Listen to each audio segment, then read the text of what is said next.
So I just shipped a new version of my landing page, and it's a simple change, but it makes a big difference. Let me tell you why. For starters, I'm in the middle of a redesign for my app itself. This is a long-term vision. In the meantime though, I'm still getting traffic to my landing page, so I want to make a good first impression. You may be able to relate to this. When I first made my landing page, I was really satisfied with it. It was simple, it made sense, and it matched the visual aesthetics of what I was going for. But after all this time that I spent thinking about marketing, I looked back and there are quite a few things that are wrong with it. First, there's no dark mode. And that's just not acceptable in 2024. Second, the app is a visual app.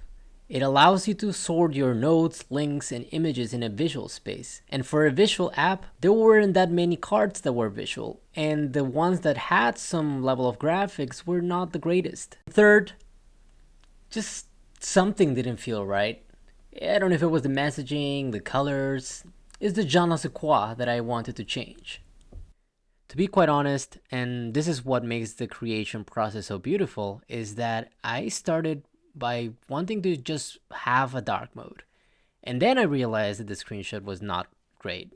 And it wasn't just the screenshot, it was also the placement of it. The original version was cropping the top, so it was kind of hard to tell that it was an app. So before I even started changing the screenshots, I cleaned them up and started redesigning how the placement was going to go first. Once I was satisfied with the direction is when I jumped into my code editor. I have used platforms such as Squarespace or Framer and different alternatives, but lately I've been trying to save money and I'm pretty good with websites. That's kind of how I got started anyway, and it made sense to do it myself. And soon enough I landed at the direction that became the final concept. I like the idea of being able to resize the window or being on the phone and have pretty much the same structure. And for simple websites like this one, it kind of works. What didn't work was the proportions of the header section with the think visually and the download button. It all looked pretty busy.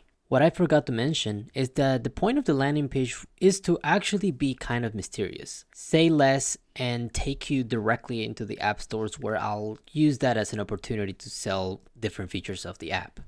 So I tried to address the messiness with a little bit of spacing and different positioning, but ultimately decided to actually remove stuff. I went a bit radical with this and removed the tagline, think visually, so take this with a grain of salt. But this gave me an opportunity to say less and get creative with the one-liner that I wanted the people to take in with them. The ultra niche thought board for creatives. What does that mean, you ask? Whatever you want it to mean. My app is really niche. I mean, there are many note-taking apps, there are places where you can save your inspiration, but the idea of combining them all for the purpose of making your thinking process better is kind of niche, and it is aimed at creatives. So it made sense to me, and we'll see how other people think.